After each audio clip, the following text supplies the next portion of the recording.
When I think of Mum, I think about how passionate a person she was. Passionate about life, her family, travel, especially her work. She was a nurse at the local hospital.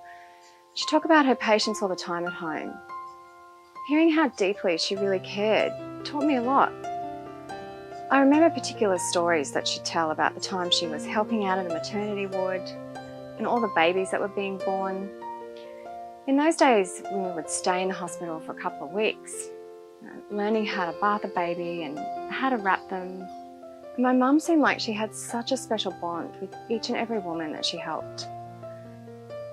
Mum always loved kids though.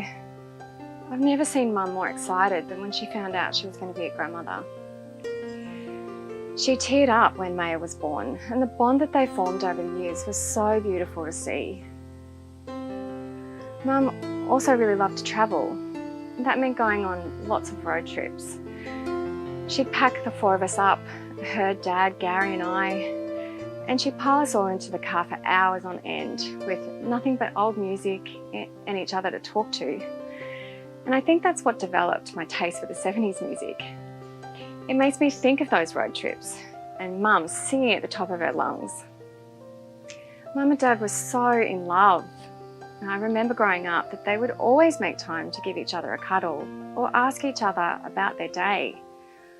I learnt what a great relationship was like from them. I learnt so much from her. I don't know what I'm going to do without her.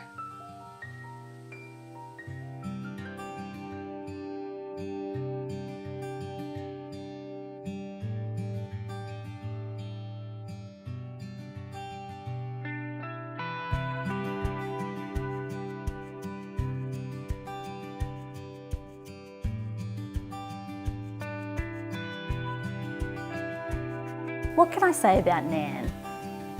Nan was unlike anyone else I've ever met. She had a vibrant personality, the kind of person who lit up a room when she walked in. I remember when I was a little kid, we would go on big family beach days, sometimes every Saturday in the summer. Nan, Grandpa, Mum and Dad, Aunt Cheryl and Uncle Gary, and all of us grandkids. She would pack a picnic lunch for everyone and we would just spend the day running along the beach, playing in the water, and going on adventures in Uncle Brad's boat. When I say boat, I mean an incredibly old little tinny from like the 60s that probably wasn't supposed to hold that many people. If we were lucky, Nan would give us some money to get ice cream too. I used to love hearing stories about when she was younger. I especially loved the story she'd tell about when Grandpa and her first met. Apparently, Nan formally met Pa at a dance at the surf club. The way she tells it, he was a little shy, so she asked him to dance. That's just the kind of person she was, completely fearless in going after what she wanted. It was love at first sight with her and Pa, as they say. But Pa told the story a little differently. He says that he had seen her around the surf club a few times and was already interested in her before the dance. And he swore that he was the one that asked her to dance. But I think he was just trying to save his pride.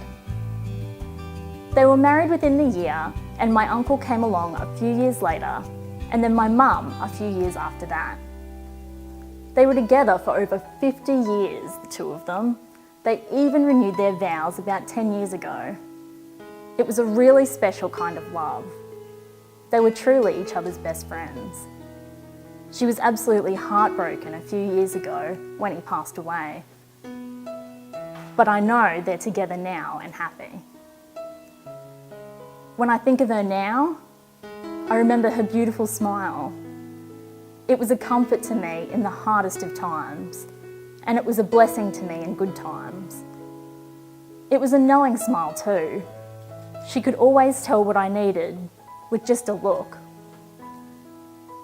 She had this incredible ability to make people feel so comfortable around her, even at their most vulnerable. I miss her so much.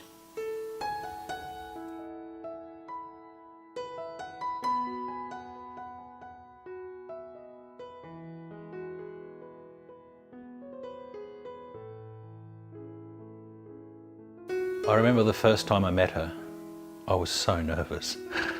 My wife had told me so much about her mother, and I knew how much her opinion meant.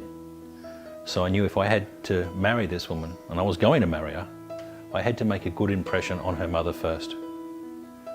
So I showed up, and I was absolutely covered in sweat. But the moment I met her, she immediately just made me feel so comfortable. She had that way. So when the time came, she happily welcomed me into the family. Now, my own mother had passed away when I was in my 20s, so Sarah really filled that role for me and would treat me as if I was her own. Honestly, I couldn't have asked for a more supportive mother-in-law. My fondest memory of Mum, that's what I called her, really was a ski trip we went on in the late 90s. And while most of the trip she was content reading in the ski lodge, on the last day, well into her 60s, she decided that she wanted to have a go. She was adamant that she wasn't too old to ski, and even though her knees weren't in good shape, she made it clear that it wasn't a decision that was up for discussion. I really admired that fearlessness in her. Now, she actually smoked me down the mountain on the first 3 runs, but on the 4th run, she fell and broke her leg. It was a steep corner coming down the hill, and as I carried her down to the ski lodge, she just laughed and looked me in the eye and said, "Don't you dare say a thing." Was it worth it, I asked? Worth it. Sarah has made a huge impact on the life of everyone she knew. Those who were lucky enough to know her will miss her deeply. I know I will.